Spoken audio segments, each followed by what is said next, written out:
ഇന്നലെ വന്ന ഒരുമ്പെട്ടവർക്ക് വേണ്ടി വർത്താനം പറയാൻ നിന്നാലേ എന്റെ കയ്യിൽ നിന്ന് വാങ്ങിക്കുന്നേ. ഒരു സംരക്ഷകൻ തല്ലും കൊണ്ടിങ്ങനെ നിക്കാതെ നീ പെണ്ണെ. ഒരെണ്ണം തിരിച്ചു കൊടുത്താലേ അതോടെ തീരും ഇവന്റെ അഹങ്കാരം.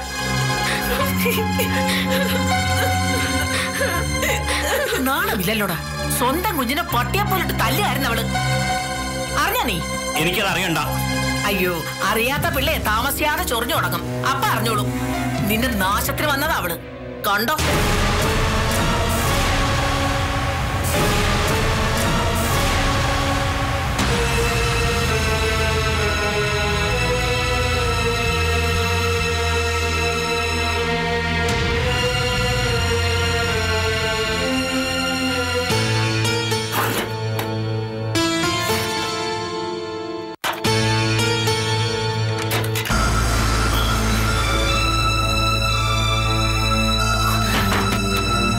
മനസ്സിലാവാതെ തുടങ്ങി സിദ്ധാർത്ഥനെ. ഉറങ്ങാനുള്ള എളുപ്പത്തിന് ഉറങ്ങാൻ സ്ലീപ്പിംഗ് പിൽസ് കഴിക്കേണ്ട അവസ്ഥ എന്താ സിദ്ധുന്? അവസ്ഥയൊന്നും ഇല്ല മനസ്സ. ഈ ജോലി തിരക്കിനിടയിൽ ഉറക്കം കൂടെ ശരിയായില്ലെങ്കിൽ ബുദ്ധിമുട്ടാ. അതുകൊണ്ടാ ഞാൻ. ഒരൊറക്ക ഗുളിക മാത്രമല്ല എന്റെ പ്രശ്നം. വിവാഹത്തിന് മുൻപ് ഞാൻ കണ്ട സിദ്ധാർത്ഥനല്ല ഇപ്പൊ ഞാൻ. ഒളിവിൽ എന്റെ മുറിയിൽ താമസിക്കുമ്പോഴും പോലീസ് നാട് മുഴുവൻ തിരയുമ്പോഴും ധൈര്യവും തന്റെയും ഉണ്ടായിരുന്നു സിദ്ധാർത്ഥന്. ചിരിക്കുന്ന മുഖവും സ്നേഹം തുടിക്കുന്ന ഒരു ഹൃദയം ഉണ്ടായിരുന്നു സിദ്ധാർത്ഥന്. ഇന്ന് അതൊന്നുമില്ല. പലപ്പോഴും സിദ്ധു മറ്റേതോ ലോകത്താ. എന്തു പറ്റി സിദ്ധാർത്ഥന്? എന്നെ വേണ്ടാന്ന് തോന്നുന്നുണ്ടോ? അതോ വിവാഹം ഒരു അബദ്ധമായെന്ന് വിചാരിക്കുന്നുണ്ടോ? എന്തൊക്കെ മനസ്സിൽ പറയുന്നേ? എനിക്ക് നീയല്ലാതെ വേറെ ആരാ? പിന്നെ എന്താ ഇങ്ങനെ? അകൽച്ചയേക്കാൾ നമ്മളെ വേദനിപ്പിക്കുന്നത് അടുപ്പില്ലായ്മയാ. രണ്ടും ഒന്ന് തന്നെയല്ലേ മനസ്സാ? അല്ല, സിദ്ധുവിനോട് അകൽച്ചയില്ല, സ്നേഹക്കുറവുമില്ല. പക്ഷേ ഒരു ഭാര്യ പ്രതീക്ഷിക്കുന്ന അടുപ്പം ഇതല്ല.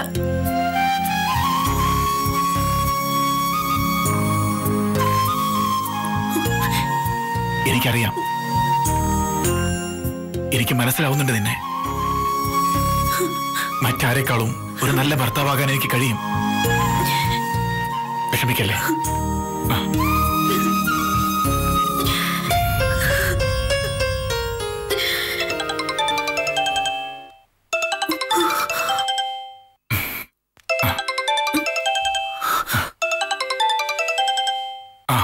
അംബികയാ, ഞാനത് അറ്റൻഡ് ചെയ്തോട്ടെ. അവളുടെ ഫോൺ വരുമ്പോ പേടിയാ മനസ്സില്, എന്തെങ്കിലും കുഴപ്പമുണ്ടോന്ന്.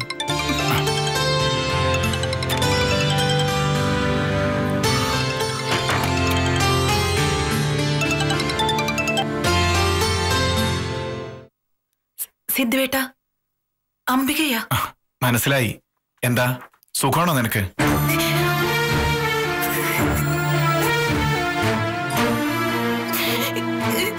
നീ എന്താ കരയാ? കരഞ്ഞു പോയതാ. ഏട്ടനെ അറിയിക്കാതിരിക്കാൻ ഒരുപാട് ശ്രമിച്ചു ഞാൻ. കരഞ്ഞു പോയെങ്കിലൊന്ന് പേടിച്ച ഏട്ടന്റെ കല്യാണത്തിന് പോലും. എനിക്ക് തോന്നി, എന്തുണ്ടെങ്കിലും നീ എന്നോട് പറ. മനസ്സിലിങ്ങനെ കൊണ്ട് നടക്കണ്ട. ഞാനെന്തെങ്കിലും പരിഹാരം കാണാം. ഏട്ടാ, ഞാൻ മടുത്തു. സഹിക്കാവുന്നതിന്റെ അപ്പുറത്തായി. എന്താ ഉണ്ടായേ?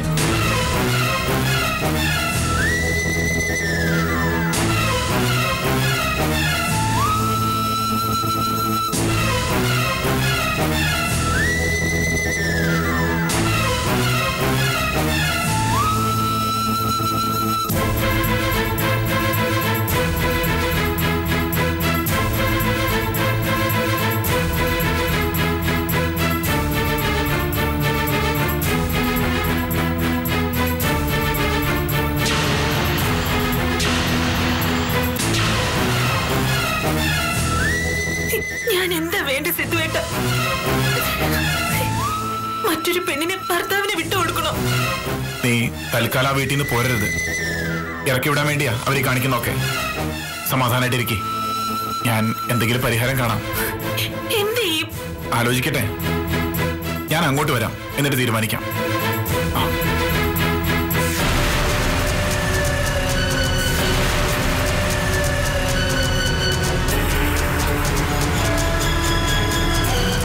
ഞാൻ കുഴിച്ച കുഴിയിൽ ഞാൻ തന്നെ വീണു എന്ന് പറഞ്ഞ പോലെയായി. എങ്ങനെയുണ്ട് മുത്തശ്ശ? ഒന്നും പറയണ്ട മോളെ. വയറ് കഴുകി അവരെന്റെ കുടല് വരെ പുറത്തെടുത്തു. ഇനിമ തന്നതാ മുത്തശ്ശ. ഗർഭം കലക്കിയല്ലേ എടുത്ത് കഴിച്ചത്? അത് മുഴുവനും വയറ്റിന്ന് പോണ്ടേ? ഓ, ഇനി എന്തോന്ന് പോവാൻ? വല്ലതും കഴിച്ചിട്ട് വേണ്ടേ പോവാൻ? കക്കൂസി ചെന്നിരുന്ന ഒരു കാറ്റ് മാത്രമേ ഉള്ളൂ. ഇന്നൊന്നും കഴിച്ചില്ലല്ലോ. ഇത്തിരി കഞ്ഞിവെള്ളം എടുക്കട്ടെ? വേണ്ട, കഴിക്കാതെ തന്നെ 16 വട്ടം കക്കൂസിൽ പോയി. പിന്നെ കഴിച്ചാലത്തെ കാര്യം പറയണോ? കിണ്ടിവാലിന്ന് പോകുന്ന പോലൊരു പോക്കല്ലേ. എന്തായാലും അവളുടെ സമയം നല്ലതാ. എന്തായാലും അത് മുത്തശ്ശനെടുത്ത് കുടിച്ചു എന്ന് ഓർക്കുമ്പോഴാ. അവക്ക് നീ പാല് കൊടുക്കാൻ കണ്ടിട്ടില്ല. ഞാൻ പുറത്തേക്ക് പോയേ. അത് കുടിക്കാതെ ഇവിടെ വെച്ചേക്കൊന്നും ഞാൻ പ്രതീക്ഷിച്ചില്ലല്ലോ. ഒരു കാര്യം ഗ്ലാസ് ഇവിടെ കണ്ടു. അപ്പോൾ കുടിച്ചു കാണുന്നില്ല ഞാൻ വിചാരിച്ചേ. അത് അർജുൻ വന്നെടുത്ത് കുടിച്ചതാ. ആര് കുടിച്ചാലും ഓ അതെന്താ പള്ളക്കെടുത്തില്ല ഈശ്വര. ഞാനിപ്പോ വരാം. എവിടെ പോവാ? ഓ,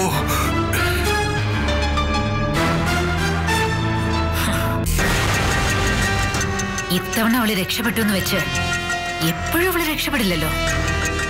ഇനിയും വരും അവസരം.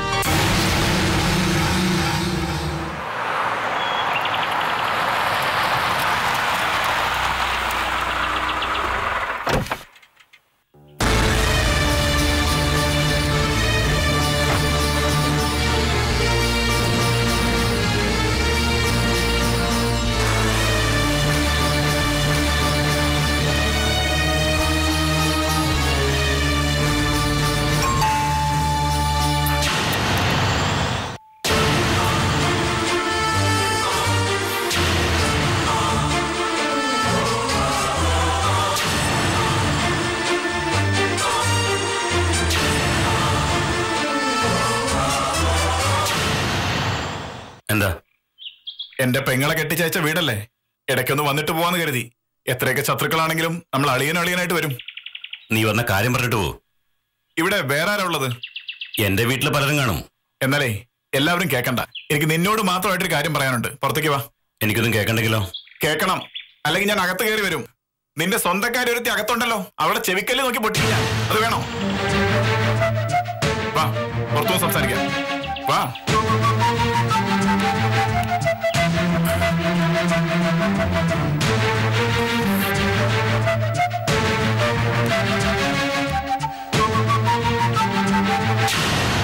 വേണു, ഞാൻ പേടിപ്പിക്കാൻ വന്നതല്ല.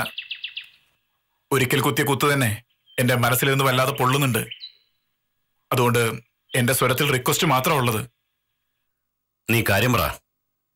പൊതുവെ ഒരാളുടെയും മനസ്സ് അറിഞ്ഞുകൊണ്ട് വിഷമിപ്പിക്കരുതെന്ന് പറഞ്ഞു പഠിപ്പിച്ചതാ ഞങ്ങളുടെ അമ്മ. ഞാനും എന്റെ അനിയത്തിയൊക്കെ കഴിയുന്നതിന് ശ്രമിക്കാറുണ്ട്. നീയോ അതുപോലെ ആവണം. എന്റെ അനിയത്തിയുടെ മനസ്സ് വേദനിപ്പിക്കരുത്. ഞാൻ എന്ത് ചെയ്യണം തീരുമാനിക്കുന്നേ നീയല്ല, അതെന്റെ സൗകര്യ. അങ്ങനെ അങ്ങ് പറഞ്ഞ് അവസാനിപ്പിക്കല്ലേ വേണു. നിന്നെ ഓർത്തും നിന്നെ കാത്തിരുന്നും ഒരുപാട് കരഞ്ഞിട്ടുള്ളത് എന്റെ അനിയത്തി. ഇപ്പൊ അവള് നിന്റെ ഭാര്യയാ, നിന്റെ കുഞ്ഞിന്റെ അമ്മയാ. സ്നേഹിച്ചില്ലെങ്കിലും അവളെ ദ്രോഹിക്കരുത്. ഞാൻ മനസ്സുകൊണ്ട് ആഗ്രഹിച്ച ഭാര്യ ഒന്നും അല്ല അവള്. നീ നിന്റെ കെട്ടാച്ചേർക്കാട്ടുന്ന പെങ്ങളെ എന്റെ തലയിലേക്ക് ഒരു ചുമടായിട്ട് എടുത്തു വെച്ചെന്നതാ. ആ വിഴുപ്പും ചുവന്ന് ജീവിതകാലം മുഴുവൻ നടക്കേണ്ട ഗതികേടില്ല ഞാനിപ്പോ.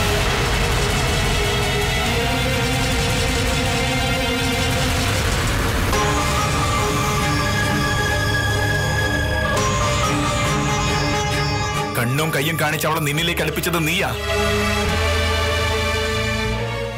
നിന്റെ വാക്കിലും നോക്കിലും വിശ്വസിച്ച് എല്ലാം നഷ്ടപ്പെടുത്തിയ പെണ്ണവള്. എന്നിട്ടിപ്പോ നിനക്കിപ്പോ അവിടെ ഒരു വിഴുപ്പായി അല്ലേ?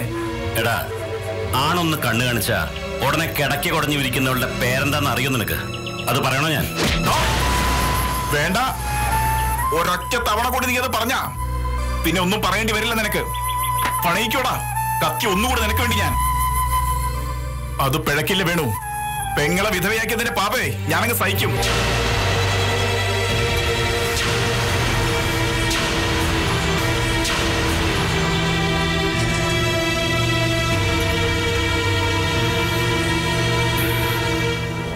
വേണു, ഞാൻ ഇങ്ങനെയൊന്നും പറയാനല്ല വന്നത്. ക്ഷമിക്കേ. എന്നിട്ട് നീ ഒന്നുകൂടെ ആലോചിക്കേ. ഒരാളെ തിരുത്താൻ മറ്റൊരാൾക്ക് പറ്റുമെന്ന് ഞാൻ വിശ്വസിക്കുന്നില്ല. അതിന് സ്വയം തീരുമാനിക്കണം. കൺമുന്നിൽ വെച്ച് മറ്റൊരു സ്ത്രീയുമായി ആടിക്കൊഴയുന്നത് ഒരു ഭാര്യയും സഹിക്കില്ല. നീ ആലോചിച്ച് നോക്കേണ്ടത് മറ്റൊരു കാര്യമാണ്. കല്യാണം കഴിഞ്ഞ് കുട്ടിയുമായിട്ടുള്ള ഒരാളോട് അയാളുടെ ഭാര്യയുടെ മുന്നിൽ വെച്ച് തന്നെ ശൃംഗരിക്കുന്ന ഒരാളുടെ സ്വഭാവശുദ്ധി, അത് നിനക്ക് തിരിച്ചറിവുണ്ടാവണം വേണം. ഇല്ലെങ്കിൽ ഇതിവിടം കൊണ്ടൊന്നും അവസാനിക്കില്ല. ഇപ്പൊ ഞാൻ പറഞ്ഞത് വേണമെങ്കിൽ ഒരു താക്കീതായിട്ട് കരുതാം നിനക്ക്.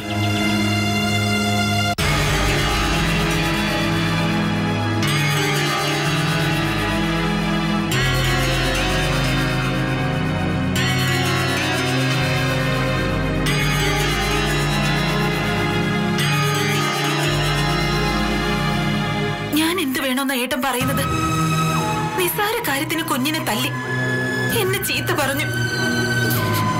ഞാനെന്താ അവൾക്ക് വേണ്ടി ഒഴിവായി കൊടുക്കണോ? വേണ്ട, അങ്ങനെ ചെയ്യരുതെന്നാ ഞാൻ പറഞ്ഞത്. അമ്മയേ ഉള്ളൂ, എന്റെ കൂടെ നിൽക്കാൻ ഇവിടെ അമ്മ മാത്രമേ ഉള്ളൂ. വേണുവേട്ടനും അച്ഛനും കൂടെ എന്നെ പുറത്താക്കാൻ വേണ്ടി കൊണ്ടുവന്നത് അവളെ. നോക്ക്, ഈ ബന്ധം വേണ്ടെങ്കിൽ വേണ്ട. ഇവിടുന്ന് നീയും കുട്ടി ഇറങ്ങി പോന്നാലും നിന്നെ അന്തസ്സായിട്ട് ഞാൻ നോക്കാം. പക്ഷേ അതൊരു തോറ്റുമടങ്ങലായി പോവും. വേണുഗോപൻ നിന്റെ ഭർത്താവ് മാത്രമല്ല, നിന്റെ കുഞ്ഞിന്റെ അച്ഛനാ. എത്രയൊക്കെ നിഷേധിച്ചാലും ആ സത്യം മറച്ചു വെക്കാൻ പറ്റുമോ? ഞാൻ എന്ത് ചെയ്യണം? നീ ആദ്യം കരച്ചിൽ നിർത്ത്. എന്നിട്ട് ഏത് പ്രതിസന്ധിയെയും നേരിടാനുള്ള ആത്മധൈര്യം ഉണ്ടാക്ക്. നീ എന്തിനാ പേടിക്കുന്നത്? എന്തിനും ഞാൻ കൂടെയില്ലേ? ആകാശം ഇടിഞ്ഞു വീഴുമെന്ന് പറഞ്ഞാലും തടുത്തു നിർത്താൻ പറ്റുമെങ്കിൽ ഞാൻ തടുക്കും. എന്റെ മോളുടെ ഭാവി ഓർത്തിട്ടാ. അവളോട് ആരെങ്കിലും അച്ഛനാരെന്ന് ചോദിക്കുമ്പോ തന്റെ അടുത്തോട് ചൂണ്ടിക്കാണിക്കാൻ ഒരാള് വേണ്ട. വേണം, അതാ ഞാൻ പറഞ്ഞത്. വേണു അംഗീകരിച്ചില്ലെങ്കിലും നീ ഇവിടെ തന്നെ നിൽക്കണം. കരയാനല്ല, കരുത്ത് കാണിക്കാൻ. ഏട്ടനുണ്ട് ഒരു വിളിപ്പാടകലെ. ഒരൊറ്റ കോൾ ചെയ്താൽ മതി. ഞാൻ അറിഞ്ഞ അവന്റെ അച്ഛനെ ആ പെണ്ണിനെയും കണ്ട ചിലപ്പോ എന്നെ നിയന്ത്രണം വിട്ടുപോകും.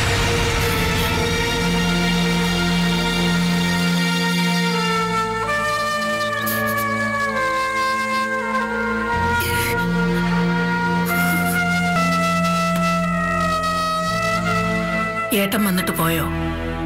പോയി. മനഃപൂർവ്വം ഞാൻ പുറത്തേക്ക് ഇറങ്ങി വരാതിരുന്നതാ. അവനെ കണ്ട എന്ത് പറയണമെന്ന് എനിക്കറിയില്ലായിരുന്നു. എന്റെ മോനെ കൊല്ലാൻ ശ്രമിച്ചെന്നറിഞ്ഞപ്പോ ഇടിച്ചു കൊല്ലാനുള്ള ദേഷ്യം ഉണ്ടായിരുന്നു എനിക്ക്.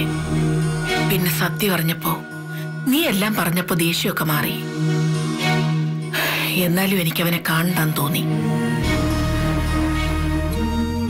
ഇവിടെ നടക്കുന്നതെല്ലാം നീ പറഞ്ഞോ സിദ്ധാർത്ഥനോട്? കുറച്ചൊക്കെ പറഞ്ഞു പോയി. പാടില്ലായിരുന്നോ? വേണ്ടായിരുന്നോ? ഇനി ആയുധം എടുക്കൂ? ഇല്ല, ഏട്ടൻ അങ്ങനെയൊന്നും ചെയ്യില്ല. അന്ന് തന്നെ സ്വയരക്ഷയ്ക്ക് വേണ്ടിയല്ലേ. ഏട്ടൻ എന്തു പറഞ്ഞു? എന്നോട് കരയാതെ ധൈര്യത്തോടെ എല്ലാം നേരിടാൻ പറഞ്ഞു. മറ്റൊരു പെണ്ണിന്റെ മുന്നിൽ ഭാര്യ തോറ്റു കൊടുക്കരുതെന്ന് പറഞ്ഞു. ഞാനും അത് തന്നെയല്ലേ മോളെ നിന്നോട് പറഞ്ഞത്. നിന്റെ കണ്ണീര് ഭർത്താവിന് വിട്ടുകൊടുക്കുന്നതിന് തുല്യാണ്. ഗീതുവിനെ ധൈര്യത്തോടെ നേരിടണം. എന്തു വന്നാലും നമുക്ക് നോക്കാം.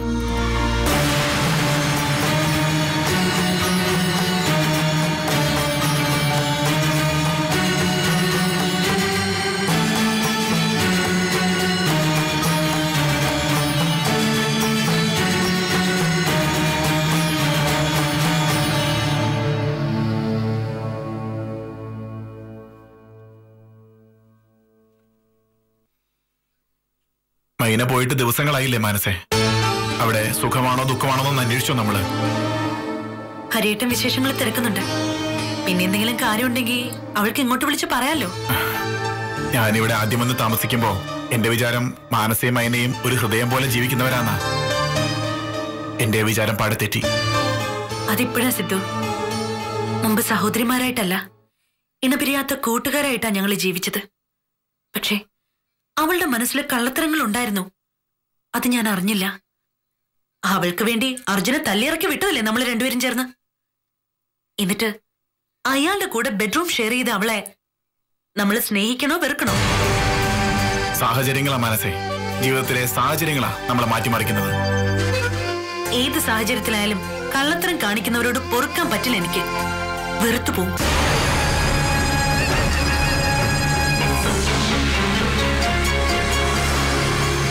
അങ്ങനെ ഇഷ്ടക്കുറവായി പോയി മൈനയോട് എനിക്ക്. അതാ ഒരു വിവരം അന്വേഷിക്കാൻ പോലും താല്പര്യം തോന്നാത്തത്. മൈനയോടാണോ ഇഷ്ടക്കുറവ്? മൈനയുടെ വിശേഷങ്ങൾ അന്വേഷിച്ചോ എന്ന് ചോദിച്ചപ്പോ പറഞ്ഞു പോയതാ. കള്ളത്തരം കാണിക്കുന്നവരോട് ഇഷ്ടം കാണില്ലല്ലോ. അതൊക്കെ കഴിഞ്ഞ കാര്യങ്ങളല്ലേ. എന്നോട് നീ കള്ളത്തരം കാണിച്ചല്ലേ സിദ്ധാർത്ഥനെ ഒളിപ്പിച്ചത്? അത് ഇതുപോലെയല്ലോ. ഉദ്ദേശം ശുദ്ധമായിരുന്നില്ലേ? ഓരോരുത്തർക്കും അവരവരുടെ ശരികളുണ്ട് മോളെ. മറ്റൊരാളുടെ കണ്ണാണ് തെറ്റും ശരിയും വേർതിരിക്കുന്നത്. മൈന ചെയ്ത തെറ്റിന് അവള് തന്നെ പ്രായശ്ചിത്തം കണ്ടെത്തിയില്ലേ? അതെ, ഇനി അതെല്ലാം മറക്കണം. തെറ്റ് ചെയ്താലും ഇല്ലെങ്കിലും അവൾ ഇവിടെ വളർന്ന കുട്ടിയല്ലേ. നമ്മളല്ലേ പോയി അന്വേഷിക്കേണ്ടത്. നമ്മളല്ല, നിങ്ങൾക്ക് ആർക്കുമല്ല. എനിക്കാ പോയി അന്വേഷിക്കേണ്ട ഉത്തരവാദിത്വം. ഞാൻ പോകുന്നുണ്ട്. ഏട്ടൻ ചെന്ന അർജുന്റെ വീട്ടുകാർക്ക് ഇഷ്ടമാവോ? അതിനെക്കുറിച്ചൊന്നും ചിന്തിക്കണ്ട. നമുക്കൊരു കടമയുണ്ട്, അത് ചെയ്യുക. ബാക്കിയൊക്കെ ഈശ്വരന് വിടുക.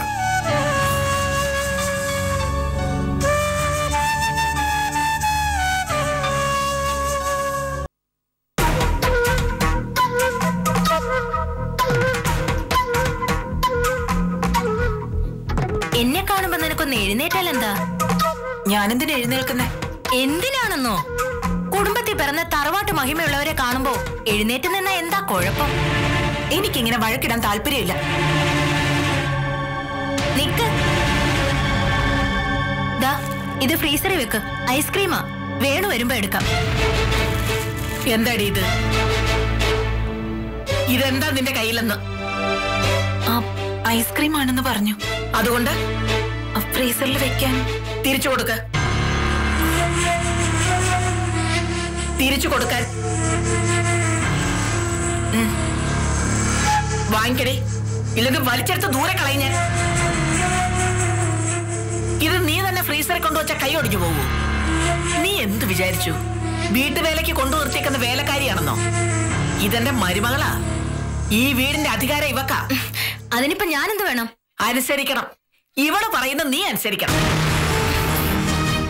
ഇല്ലെങ്കിലേ സ്വന്തം ബന്ധമൊന്നും നോക്കില്ല ഞാൻ, പറഞ്ഞേക്കാം. അങ്കിളിങ്ങ് വരട്ടെ. പിന്നെ കുങ്കള് ഞാൻ കാണാത്ത ആളല്ലേ.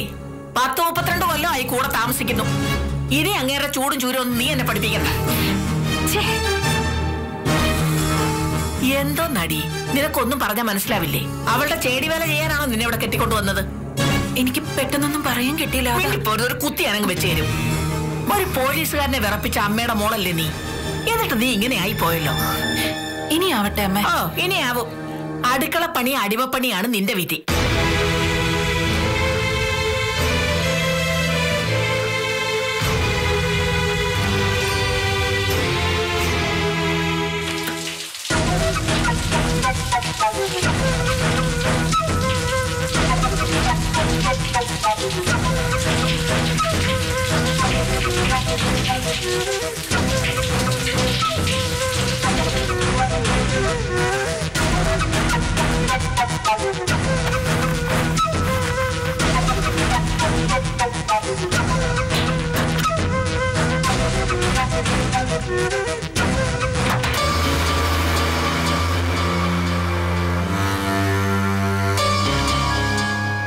ഇവക്കെന്താ ജ്വരം പിടിച്ചോ? മൂടി പൊതിച്ചു കിടക്കാൻ. ഇങ്ങനൊരു സാധനം എന്റെ തലയിൽ വന്ന് വീണല്ലോ എന്റെ ഈശ്വര. തീരെ നിവൃത്തിയിലായ നിന്നെ പോലെ പുതപ്പിച്ച് കിടത്ത ഞാൻ. വെള്ളം പുതപ്പിച്ച് ഓടാന്നോ? കൊല്ലു നിന്നെ. കൊല്ല്. എന്നെ അങ്ങ് ശ്വാസം മുട്ടിച്ചു കൊല്ല്. കൊല്ലാം, പക്ഷേ കെട്ട് കഴിയട്ടെ. എന്നാലും ഇത് എത്ര നാള് കഴിയും അവളൊന്ന് ഒഴിവാക്കിട്ടെ? ഒന്ന് ക്ഷമിക്ക്. ഞാനും അച്ഛനും ചേർന്ന് ചില പദ്ധതികളൊക്കെ ആസൂത്രണം ചെയ്തിട്ടുണ്ട്.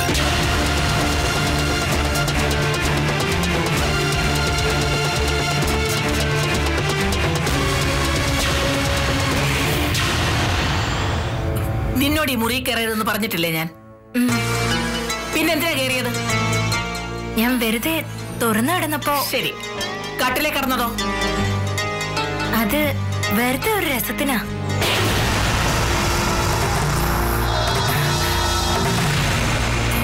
ഇതെന്തിനാണെന്നറിയോ?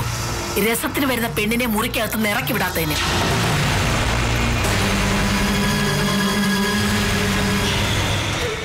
എന്റെ മുഖത്തായി അടിച്ചതെന്ന് എനിക്കറിയാം. അതെ, നിന്റെ മുഖത്ത് തന്നെയാ. നീ അത് മനസ്സിലാക്കിയല്ലോ, അത് മതി. ഇതാണോ നീ ബാംഗ്ലൂരിൽ പോയി പഠിച്ച സംസ്കാരം? അമ്മയ്ക്ക് ഇതെന്താ? മിണ്ടിപ്പോരുത്. നിന്നെ ഷർട്ട് എന്തിയടാ? അത് പോയി ഷർട്ട് എടുത്തിടാ. ഒരു കോമളം നടക്കുന്നു. ഇറങ്ങിപ്പോകാൻ നിന്നോട് ഇനി പ്രത്യേകം പറയണോ?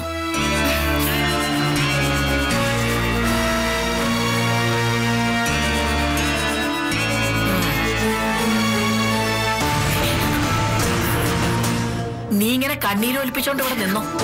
കൺമുന്നിൽ വെച്ച് ജീവിതം നഷ്ടപ്പെട്ടോണ്ടിരിക്കുക. അത് ഓർമ്മ വേണം.